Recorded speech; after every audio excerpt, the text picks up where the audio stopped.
l'assurance maladie universelle, bientôt une réalité au Burkina Faso. Le dossier était ce matin sur la table du Conseil des ministres qui a également délibéré sur le projet de bitumage de la route d'Edougou-Touran. Une nouvelle législature s'installe au Mali à l'issue des dernières élections législatives. Apollinaire Sungalo Ouattara était au devant des nouveaux élus pour leur apporter un message d'encouragement et de solidarité. Le meurtre d'un jeune homme à la zone 1 de Ouagadougou met une foule en colère. Le présumé meurtrier a vu son domicile et sa boutique incendiés. La journée était chaude hier dans ce quartier de la capitale. Madame, Messieurs, bienvenue aux 20h sur la RTB. Le Conseil des ministres de ce jour a évoqué la question du virus Ebola qui sévit actuellement dans la région, surtout en Guinée. Selon le ministre de la Santé, aucun cas n'est signalé au Burkina et des mesures sont prises pour l'éviter. Au cours de ce conseil, il a également été question, entre autres, de l'assurance maladie universelle qui sera bientôt une réalité au Burkina Faso. Les résultats définitifs de la campagne agricole ont été également présentés, ainsi que la journée du paysan, une rencontre qui va se tenir du 10 au 12 avril 2014 à Fadangourma. Reportage de Bouma Ernest Nebier. Pas d'inquiétude, il n'y a pas de cas de fièvre Ebola au Burkina. La nouvelle a été annoncée cet après-midi par le ministre de la Santé au sorti du Conseil des ministres. Nous avons fait le point au Conseil de l'ensemble des mesures préventives que nous avons prises pour faire face au cas où surviendrait un seul cas. Mais je dois vous dire qu'à la date d'aujourd'hui, aucun cas n'a été signalé au niveau du Burkina Faso. Nous avons prépositionné les kits de protection individuelle au niveau de certaines directions régionales pour qu'au cas où nous aurons besoin de les utiliser, qu'ils soient facilement transmis. Ces kits-là donc au personnel de santé. Mais je dois vous rassurer qu'aujourd'hui, nous n'avons pas du tout de cas de virus hémorragique Ebola.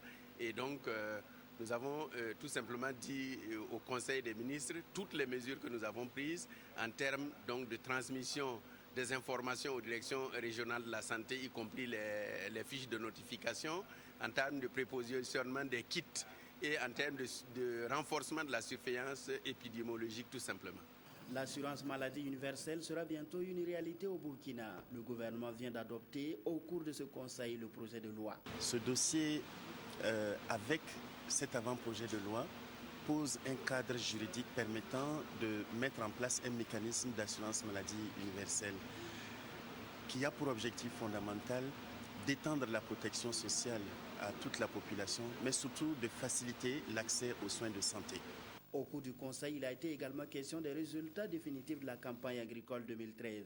Des résultats qui sont satisfaisants selon le ministre en charge de l'Agriculture. Les résultats définitifs sont basés sur des mesures de carré de rendement qui permettent vraiment d'obtenir de façon objective les quantités que les producteurs ont récoltées.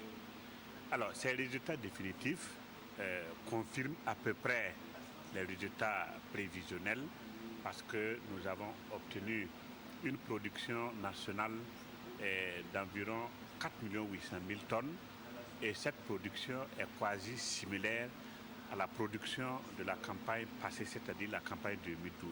Au total, nous disons que les résultats définitifs vraiment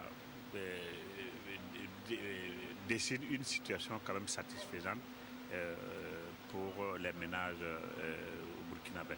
Le ministre Mahama Zoungrana a fait aussi au Conseil le point des préparatifs de la journée du paysan qui aura lieu à Fada. Une journée qui, selon lui, connaîtra des innovations. Les innovations, d'abord c'est le thème parce que lorsque vous regardez l'ensemble des 16 autres journées, tout a tourné autour des questions d'accroissement de la production. Comment faire pour promouvoir les techniques et technologies permettant d'accroître la production. On ne s'est jamais pensé sur les questions de l'aval.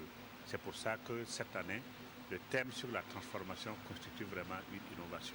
Deuxième innovation, nous avons fait ce que on peut appeler une pré-JNP, c'est-à-dire que nous avons eu des concertations avec l'ensemble des fêtières bien avant la JNP, avec les ministres en charge du développement rural pour d'abord écouter leurs préoccupations et essayer de voir au niveau des départements ministériels est-ce qu'il y a des projets ou programmes, est-ce qu'il y a des suggestions de politique qui permettent de les prendre en charge. Donc c'est des innovations et ça. Troisième innovation, c'est vraiment l'implication des producteurs à la prise en charge du processus d'organisation de cette journée. Plusieurs autres sujets ont fait l'objet de délibérations en Conseil de ministres. Le bitumage de la route d'Edougou-Tougan, l'organisation de la profession d'huissier de justice, l'acquisition de vivres au profit des écoles primaires du Burkina, la tenue en novembre 2014 de la conférence sur le solaire au Burkina et de l'acquisition prochaine, de l'organisation prochaine d'une caravane sur le civisme qui va sillonner les 13 régions du Burkina. Reportage signé toujours de Bouma Ernest Nébier. Bientôt l'organisation d'une caravane sur le civisme dans les régions du Burkina. Nous avons vu qu'il était nécessaire d'organiser cette caravane-là dans les régions qui ne bénéficient pas de l'organisation de la CENAC. Il s'agira de reproduire en quelque sorte ces activités, c'est-à-dire des conférences, des panels, également une cérémonie qui va... le village du bon citoyen, des activités culturelles et sportives aussi à l'occasion de cette caravane. Donc le lancement aura lieu le 24 avril à Koudougou, dans la région du centre-ouest, sous le patronage de son Excellence le Premier ministre. Au cours de ce Conseil des ministres, l'organisation de la profession de l'huissier de justice a été également évoquée. Vous savez, au niveau donc, de notre droit positif et au niveau de l'OADA, l'espace OADA, il y a eu une évolution qui aujourd'hui ne permettait plus de confiner les huissiers de justice au niveau donc, de l'ancien texte de 92 qui organisait donc leur profession. C'est pour cela que l'avant-projet de loi a été adopté pour correspondre à la nouvelle donne au plan national et au niveau donc de l'espace WADA pour leur permettre de jouer pleinement leur rôle. Du 20 au 22 novembre 2014, une conférence sur le solaire, une rencontre qui a pour objectif de promouvoir l'énergie solaire au Burkina Faso.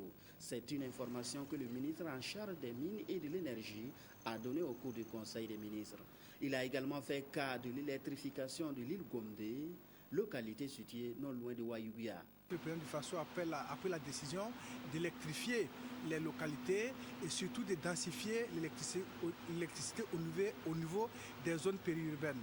L'île Gombe est une zone qui est juste à côté de Ouayouia et cet investissement a été réalisé par la Sonabel et le dimanche 13, je crois, nous allons donc faire l'électrification, nous allons mettre sous tension la localité de l'île Gombe et cela va donc booster, j'allais dire, le développement dans cette localité-là. Bonne nouvelle pour les écoliers, le gouvernement veut étendre les cantines scolaires à toutes les écoles primaires. Le dossier a été examiné au cours du Conseil des ministres.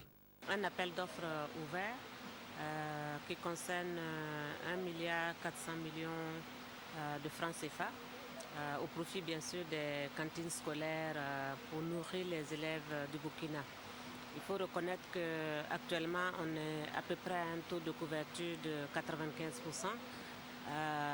Dans les zones comme le centre-ouest, le centre-est aussi, il y a encore vraiment actuellement on a besoin de ce complément-là pour nous assurer justement que nous allons pouvoir tenir les trois prochains mois.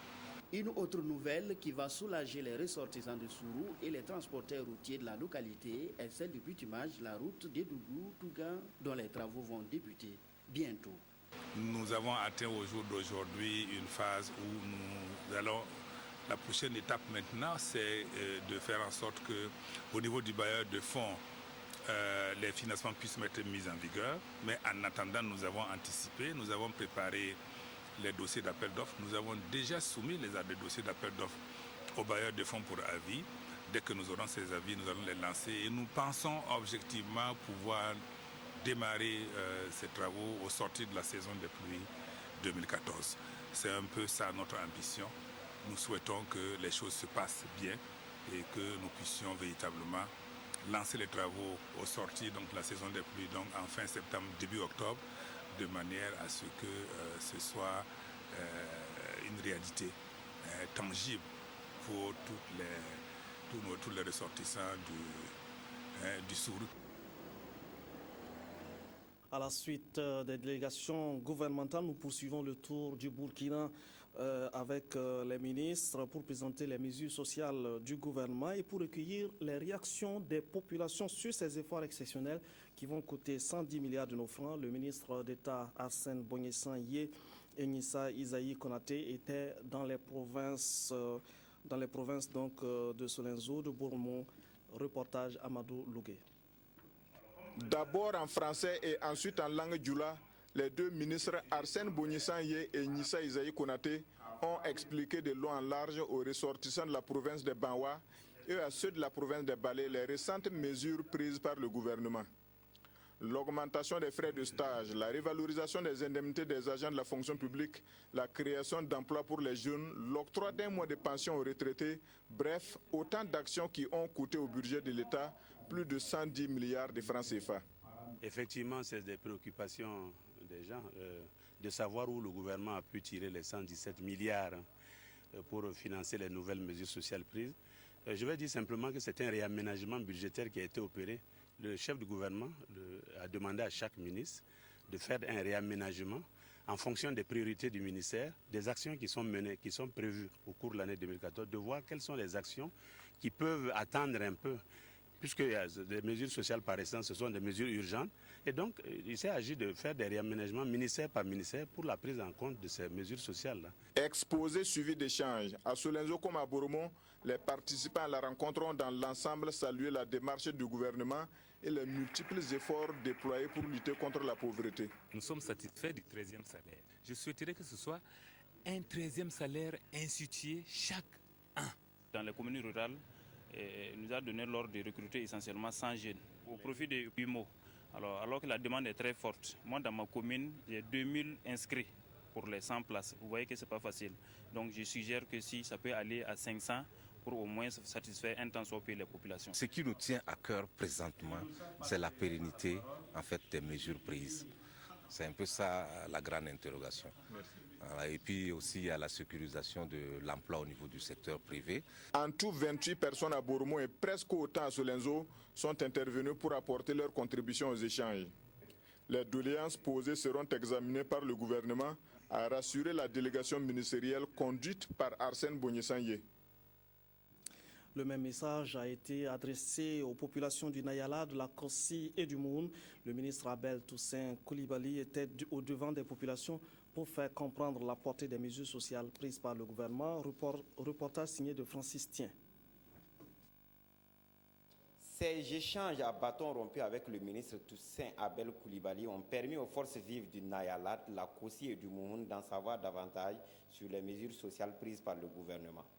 Communiquer sur les mesures sociales prises par l'État, c'est l'objectif visé par l'émissaire du gouvernement à travers les 3 rencontres d'échange avec les forces vives du Nayala, de la Kossi et du Mouhoun. L'objectif est de faire en sorte que les populations soient imprégnées de ce que le gouvernement a pu faire, malgré les modestes moyens, et de ce qu'il envisage de faire. Selon Toussaint Abel Koulibaly, les récentes mesures sociales concernent l'ensemble des Burkinabés et ont pour objectif d'améliorer les conditions de vie des populations. Durant cette seconde phase, les mesures sociales seront orientées vers la création d'emplois, le soutien aux personnes vulnérables, l'augmentation des revenus et le contrôle des prix des produits de grande consommation. L'accent sera aussi mis sur la formation afin de parvenir à terme à l'auto-emploi. Que ce soit à Toma, à Nouna ou à Dédougou, les populations ont salué les mesures sociales prises par l'État tout en formulant quelques recommandations. De façon globale, les mesures sociales prises par le gouvernement sont à saluer, dans la mesure où ça touche pas mal au niveau de la société. Ce qui concerne la province du Nayala, beaucoup de personnes l'ont relevé, c'est le désenclavement. S'ils peuvent faire un effort pour que ce désenclavement prenne fin pour une fois pour toutes, je crois que c'est une bonne chose. À l'endroit des femmes, nous voulons que le gouvernement soit encore un peu plus regardant à l'égard des femmes. Je demande au gouvernement, c'est de prolonger davantage pour que ces femmes puissent s'autosuffire. Pour le ministre Toussaint Abel Koulibaly, ces rencontres permettront au gouvernement de mieux orienter les mesures sociales. Les populations ont fait des suggestions, des recommandations que nous prenons avec satisfaction. Elles ont participé au débat de façon ouverte, de façon transparente, de façon franche et sans langue de bois. Et là, ça nous permet de recueillir ces suggestions et ces avis-là pour en rendre compte au gouvernement. Le ministre a promis que les différentes recommandations des forces vives seront prises en compte par le gouvernement dans la mise en œuvre des mesures sociales. Dans le TUI, les populations ont salué les efforts du gouvernement. Elles souhaitent par ailleurs que certains points comme le programme IMO et l'accès des femmes au crédit soient pérennisés ou améliorés. Reportage signé de Karim Sissé. Awa Saadogo est une bénéficiaire du programme IMO dans la ville de Houndé. Aujourd'hui, elle est venue représenter les femmes de Houndé et ayant bénéficié de ce programme à cette rencontre gouvernementale sur les mesures sociales. Je remercie tous les gouvernements d'avoir sollicité ce maître d'œuvre de IMO-là. Ça nous a bien facilité la tâche. Moi, ça m'a permis de payer la sécurité de ma fille, payer par une parcelle non lotie, et puis j'ai payé 2 chèvres. Tout comme cette dame, ils sont nombreux ceux de la province du TUI qui ont effectué le déplacement de la maison de la femme de Houndé pour venir écouter la délégation ministérielle. Une délégation qui leur a décortiqué les différentes mesures sociales prises par le gouvernement burkinabé en vue d'améliorer les conditions de vie des populations. J'ai eu à poser la préoccupation à savoir les questions de boutiques témoins. Est-ce que nous en avons ici dans le TUI à Houndé? Alors que le Premier ministre avait posé la situation en disant qu'au moins une boutique témoin par province. Nous, on n'en a pas. Aujourd'hui, notre SMIC est à 37 500 francs. Donc nous cherchons au niveau du gouvernement qu'on puisse effectivement augmenter ce montant-là pour relever en tout cas le SMIC dans notre pays. On a parlé de la garantie matérielle parce que les femmes n'ont pas la garantie matérielle. Et c'était une difficulté pour les femmes. Et à cause de ça, ils ont pris ça en compte. Et ce qui est sûr, là, on va avoir les crédits à présent. Je pense que le gouvernement, dans les différents actes qu'ils ont proposés, ils ont tenu compte de toute la population. Il n'y a pas un groupe qui n'est pas impliqué. En tout cas, le citoyen lambda qui se trouve au fin fond de la province, là, tous ces gens-là ont été pris en compte. Avant l'étape de Houndé, la délégation était à Orodara et à Bobo Dioulasso. À l'issue de la tournée, Moussa Ouattara s'est dit satisfait non seulement de la mobilisation des populations, mais aussi du niveau des débats. La population dans l'ensemble a véritablement félicité le gouvernement pour les différentes initiatives et mesures qui ont été prises depuis septembre 2013 et en particulier a félicité le gouvernement pour la reconduction de toutes ces mesures et notamment en tout cas le travail IMO, auquel on ajoute maintenant la formation et l'alphabétisation. Donc les gens se sont félicités effectivement de cela. Alors naturellement, ils ont souhaité, il y a des questions, ils ont souhaité est-ce que toutes ces créations d'emplois qui sont là ne peuvent pas être pérennes, un peu comme des fonctionnaires. Nous leur avons expliqué que ce n'est pas cela l'esprit. Ce n'est pas cela l'esprit. L'esprit est d'escompter et d'espérer que surtout avec la formation et l'apprentissage de métiers qui accompagnent effectivement le contrat, que ça les conduise effectivement à développer, à être capable de développer pour certains, à être capable de développer des activités génératrices de revenus. C'est en cela que la croissance va effectivement être beaucoup plus agrandie. Il a été demandé à ceux qui ont participé à la présente rencontre de véhiculer l'information reçue au reste de la population de la province afin que tous soient au parfum des efforts fournis par le gouvernement pour le bien-être socio-économique des Burkinabés. Le Yaga et le Séno ont reçu la visite des ministres Baba Ama et Salif Ouedraogo. Ils ont recueilli les observations des populations pour mieux les prendre en compte. Reportage signé de Vincent Kendrebego. Avec les ministres Baba Ama et Salif Ouedraogo, les forces vives du Yaga puis du Séno ont fait un parcours détaillé et précis des mesures sociales exceptionnelles annoncées par le gouvernement le 24 mars dernier. Occasion donnée aux citoyens d'en apprécier la portée et de donner leur avis et suggestions. Ce que je vais remercier surtout, c'est le fait que le gouvernement se déplace pour venir rencontrer les forces vives. Ça, c'est une innovation. On a l'information juste et on a l'occasion d'échanger avec le gouvernement sur des actions menées par le gouvernement. Ça, c'est déjà bon. C'est bon que cela se fasse au moins tous les semestres. Ça va être très intéressant.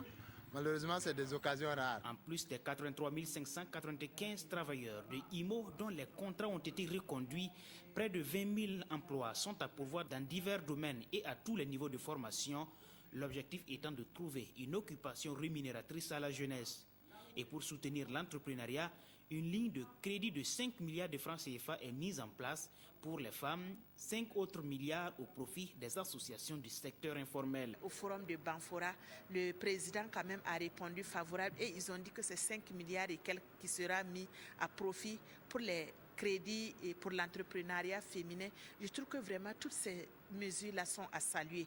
Et surtout pour nos étudiants, parce que les jeunes sont la relève de demain. Le fait d'augmenter la bourse à 2000, je pense que si c'est réalisé, si ce n'est pas de 20 mots, c'est vraiment à saluer. Quelque chose qui nous a beaucoup touché, qui nous a beaucoup plu, c'est le boutique du témoin. Ça, vraiment, ça a beaucoup allégé pour la province du Sénou. Puisque sans ces boutiques-là, aujourd'hui, le sac de mil allait monter jusqu'à 30 000 francs. Mais ça ne suffit pas, parce que c'est le moment qui va venir là, qui est plus difficile. Au moment de l'hivernage, où les enfants vont prendre d'abord pour cultiver, c'est en ce moment même que ce serait plus dur. Donc nous demandons au gouvernement, en tout cas, de continuer cela jusqu'à la récolte prochaine. L'extension de boutiques témoins avec un accent sur le Sahel, le maintien du contrôle des prix des produits avec extension au loyer pour éviter les augmentations abusives, la mise en place d'une structure de suivi de l'application effective de ces mesures, c'est autant de préoccupations soulevées par la population. Une sortie qui est plus ou moins enrichissante pour nous parce que les mesures proposées par l'État ont été plus ou moins appréciées et que les populations n'ont pas aussi manqué de nous faire des propositions concrètes pour améliorer, pour aller de l'avant. Tout ceci là dans le cadre du bien-être des populations et dans le cadre de l'accompagnement de tous les acteurs, parce que personne ne doit être laissé, parce que le Burkina Faso, on doit évoluer ensemble, on doit émerger ensemble, on doit croître ensemble. À Dori comme à Seba, la population a salué l'initiative du gouvernement, tout en exprimant leur espoir qu'il ne s'agisse de mesures conjoncturelles. Nous bouclons pour ce soir cette tournée d'explication des mesures sociales par le Centre-Est. Les ministres Salif Kabouré et Nestorine Sangari étaient dans le Boulgou, le Koulpelgo et le Kouritenga. De façon générale, les populations ont apprécié cette sortie gouvernementale. Reportage de Lagmeba, Emmanuel Kabouré. À l'étape de Tenkodogo, la mission gouvernementale conduite par les ministres Salif Lamoussa Kabouré et Nestorine Sangari a mis le cap sur Ouargaï dans le Koulpelgo, puis Koupela dans le Kouritenga. Partout, le message reste le même. Expliquer les mesures sociales prises par le gouvernement aux populations, recueillir les préoccupations et les suggestions. Bon, grâce à Limon, en tout cas, on a sauvé, mais pas du tout pareil, c'est pas tout le monde qui travaille dans Limon. Nous ne pouvons pas avoir l'argent comme ça avant.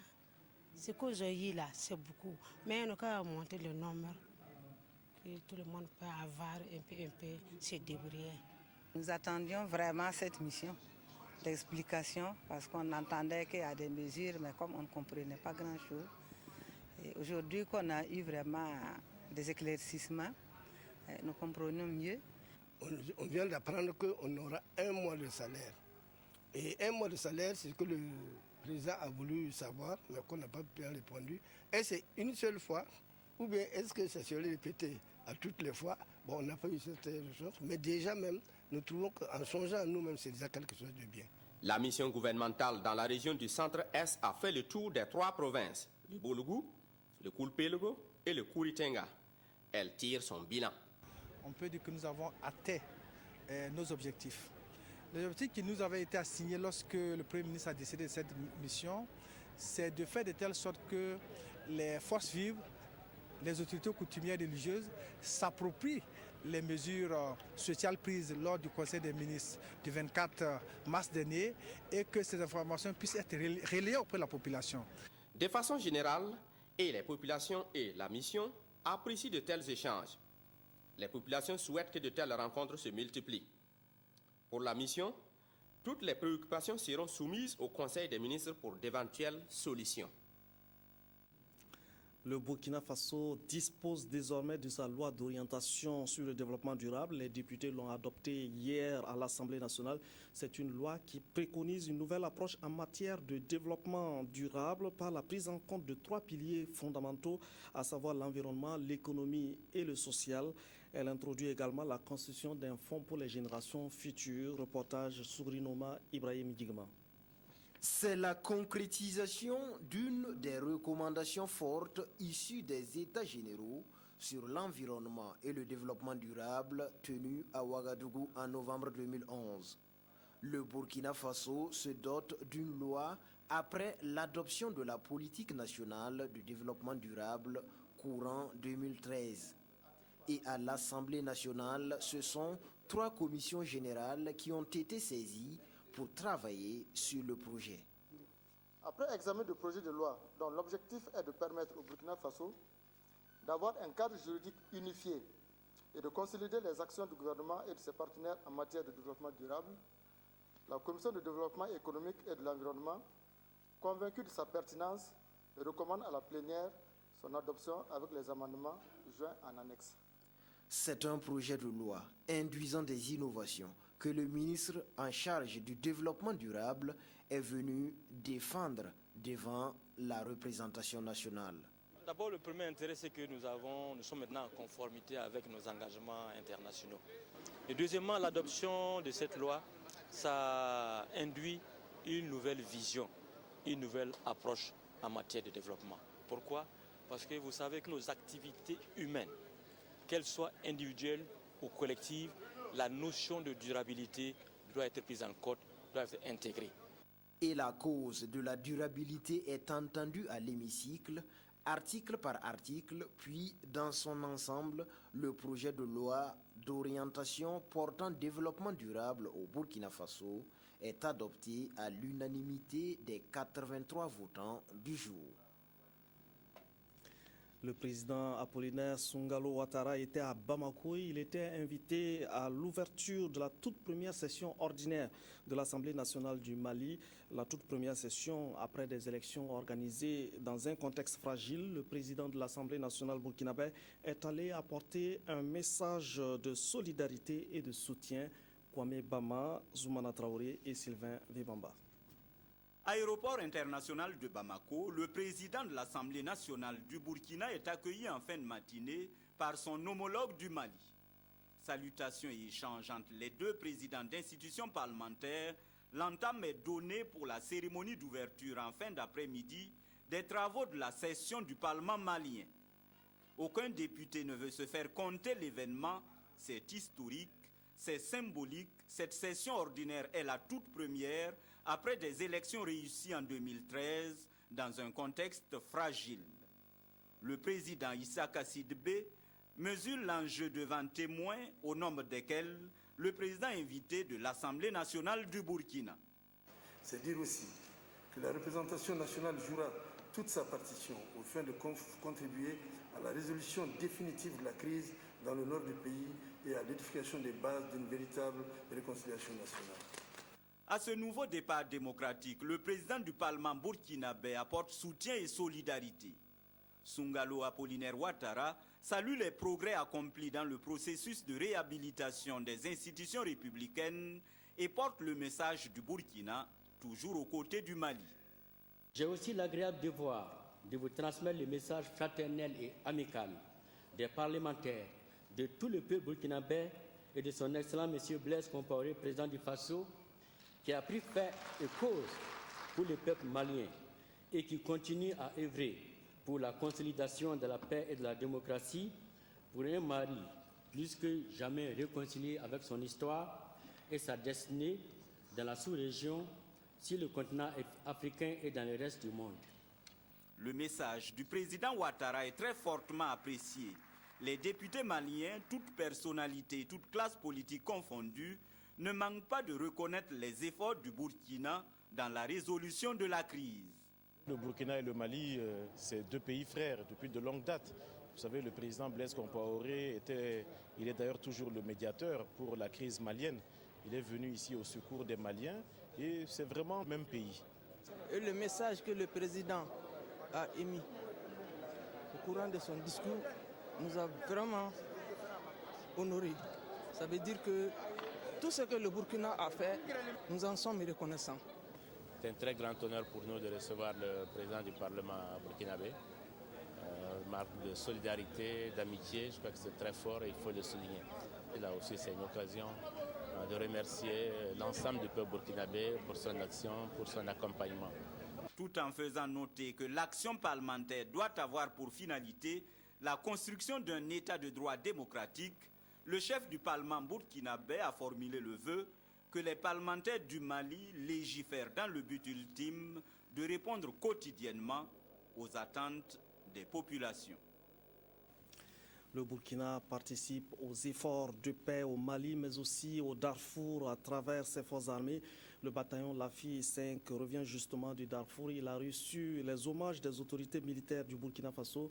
Leur courage et leur tenue exemplaire sur le terrain, malgré des conditions particulièrement éprouvantes, ont été salués. Reportage Maxime Zongo. Ils ont fait leur preuve sur le terrain, bien que confrontés très souvent à des situations périlleuses. Au terme de cette mission éprouvante mais bien remplie, la hiérarchie a tenu à leur rendre un vibrant hommage. Aujourd'hui, à l'heure des bilans, c'est avec une grande satisfaction que le commandement constate votre retour au terme d'une mission bien remplie. Vous avez, par votre sens du devoir et du professionnalisme, su très tôt, avec courage et détermination, vous adapter à votre environnement afin d'exécuter en toute confiance et sérénité les missions confiées. Ainsi, vous avez pu transformer l'adversité de l'environnement en espace sécurisé, convertir la méfiance des populations et l'attitude réservée des autorités locales en sympathie bienveillante mutuellement avantageuse. Issu de tous les corps de l'armée, le bataillon Lafi 5 était composé de 800 militaires. Sélectionnés pour leur expérience et leurs compétences, ils avaient pour mission de contribuer aux côtés d'autres forces au maintien de la paix dans cette partie du continent déchirée par la guerre. Nous avons aujourd'hui la satisfaction d'avoir pu représenter dignement le Burkina Faso au cours de cette mission. Le seul regret que nous avons, c'est la perte de nos camarades et nous avons une pensée pieuse pour eux. Discrétion et retenue, tel doit être leur comportement de retour dans les différentes casernes, a insisté le chef d'état-major général des armées. Toutefois, poursuivra-t-il, il est un devoir pour eux de partager cette riche expérience acquise sur le terrain avec leurs frères d'armes restés au pays. À cette heure pile hier, presque tout le personnel du ministère de la Culture et du Tourisme était autour du drapeau pour assister à la montée des couleurs, l'appel du drapeau, l'appel à l'amour de la patrie dans le travail et l'intégrité. Voici comment l'on a compris le respect de cette prescription du Conseil des ministres. Reportage de Claudine Bikaba. Tous les agents du ministère de la Culture et du Tourisme étaient mobilisés pour la montée des couleurs dans l'enceinte de leur immeuble. À cette heure pile, la montée du drapeau.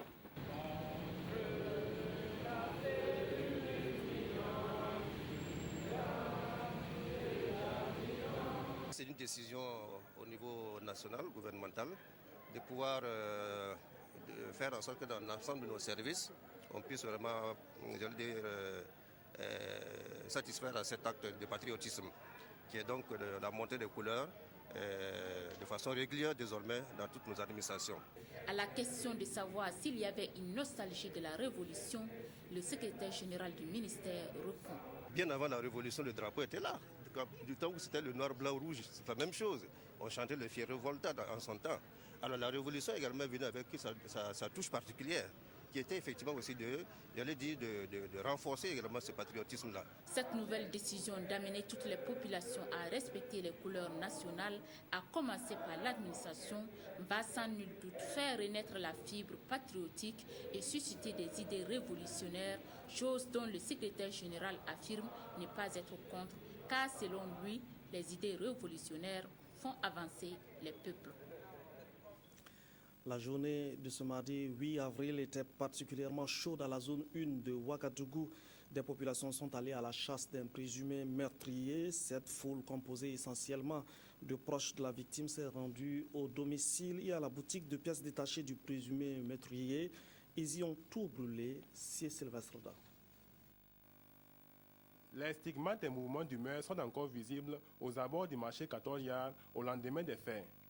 Selon les témoignages recueillis sur place, il serait le fait des proches du jeune Issouf Kwanda, assassiné dans la nuit du 7 avril par un automobiliste. Le conducteur n'est autre que le futur beau-père de la victime. Le présumé meurtrier était opposé à la relation entre sa fille et le défunt. Furieux d'apprendre que sa fille est enceinte de ce dernier, il décide de régler le problème à sa manière. Selon le confrère de l'observateur Palga, le présumé assassin aurait percuté la victime avec sa voiture avant de l'achever à l'aide d'une barre de fer, ce qui a provoqué la réaction de la population. La population a mis le feu au véhicule en cause et également au domicile de l'intéressé. Par la suite, au cours de la nuit donc, l'auteur des faits s'est réfugié dans une brigade de gendarmerie, naturellement pour sa protection.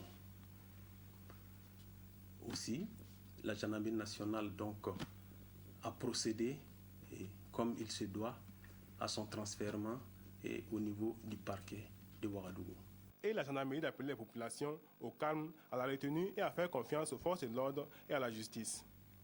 L'appel que nous lançons donc à la population par rapport à ce genre de comportement est de permettre à la justice, quelle que soit la circonstance, de toujours régler les différends entre les individus.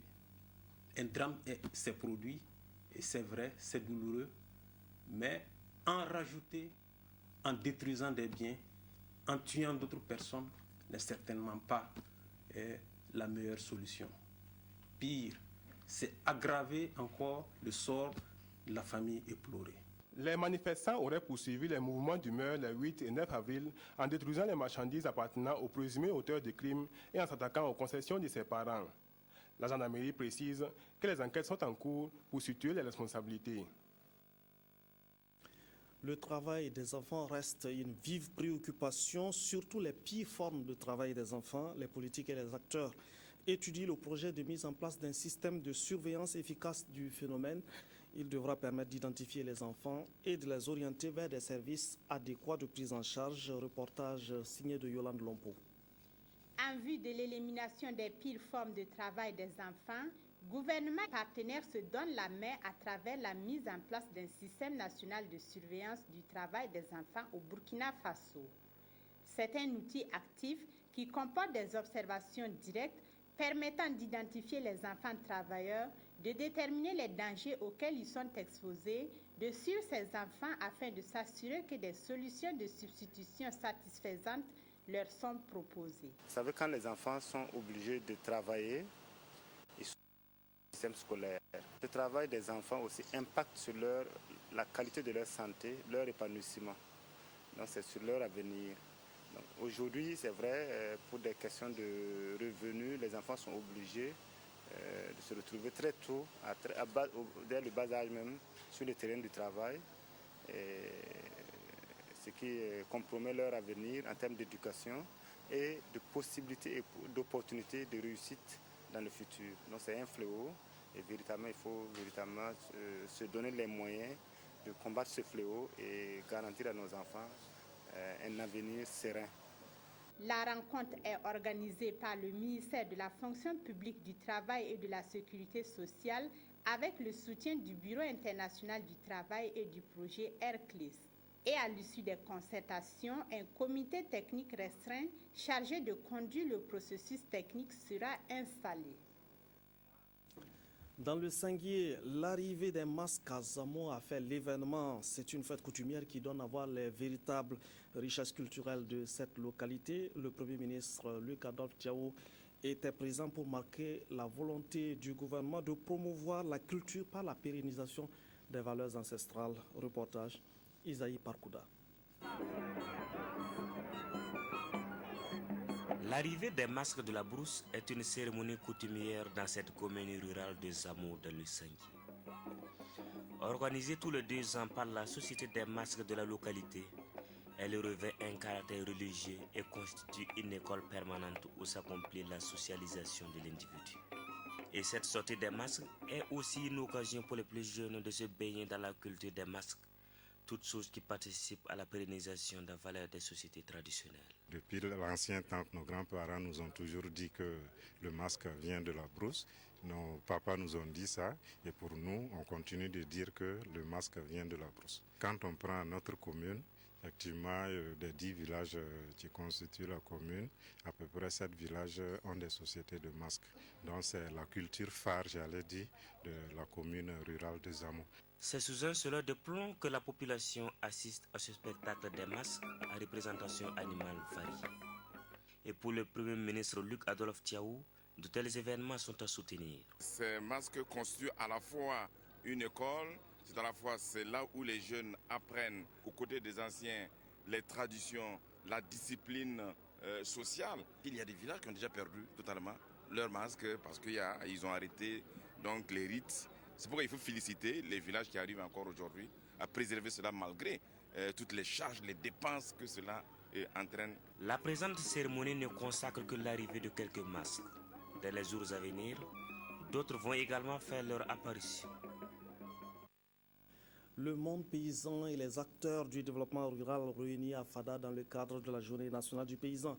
Le programme démarre demain avec la rencontre d'évaluation de la mise en œuvre des recommandations prises à Banfora. La RTB en route pour Fada est entrée dans la cité de Yendabli. Aujourd'hui, vous pourrez suivre juste après le Conseil des ministres le carnet de voyage de Simon Gongo, un magazine consacré aux problématiques paysannes telles qu'elles se présentent sur la route Ouagadougou-Fada.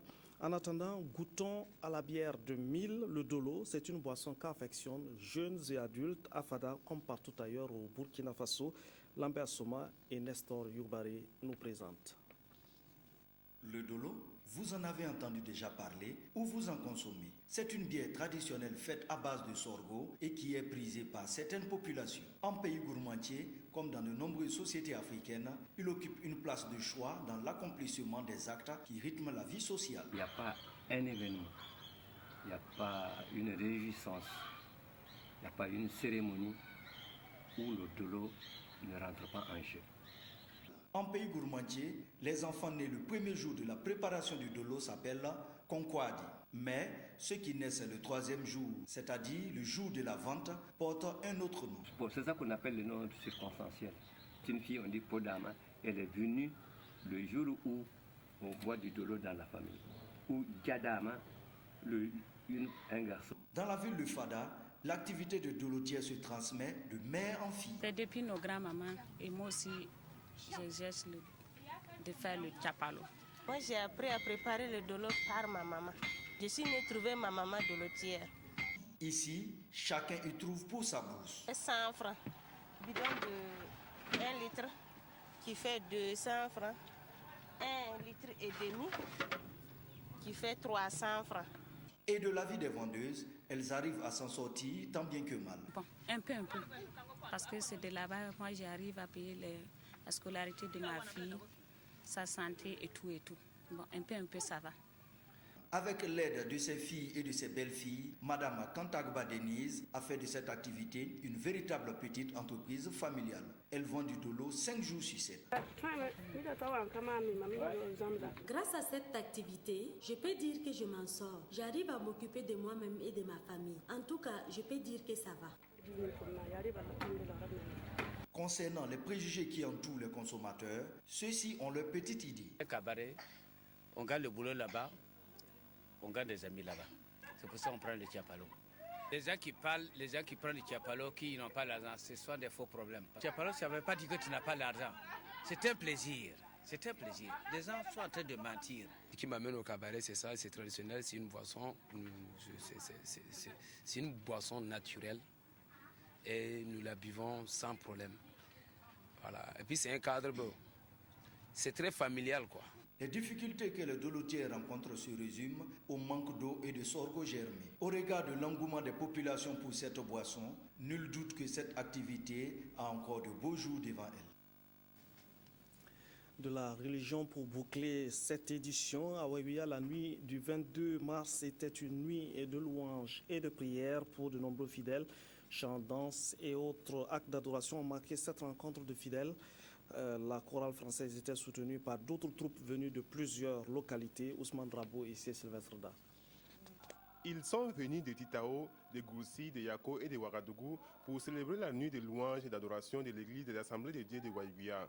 Initiée par la chorale francophone, cette activité spirituelle vise à raffermir la foi du fidèle chrétien. Notre maître mot, c'était la louange et l'adoration de notre Seigneur. Et sur cette base, le Seigneur et le pasteur s'est appuyé sur ça pour nous dire qu'à partir de la louange et de l'adoration, les ennemis qui nous entourent seront détruits. Simplement par la puissance de la louange et de l'adoration. À travers chants et danses, on a prié pour la paix au Burkina Faso et dans le monde entier. L'orateur du jour, le révérend Jérémie Zoundi, a axé principalement son message sur l'abnégation et la persévérance dont doivent faire preuve les chrétiens. Cette nuit de louange a focalisé 3 points. Ce sont 3 points essentiels, à savoir l'enseignement et la prière pour toute la nation, pour nos autorités et pour toutes les églises sœurs qui ont pu participer à cette nuit de louange. Et nous avons adoré ensemble le Seigneur. Cette nuit est à sa 2e édition, placée sous les signes de l'élargissement du cercle des églises des Assemblées de Dieu. Rendez-vous est pris pour 2015. C'est la fin de cette édition. Je vous retrouve tout de suite pour le compte-rendu du Conseil des ministres. À tout de suite.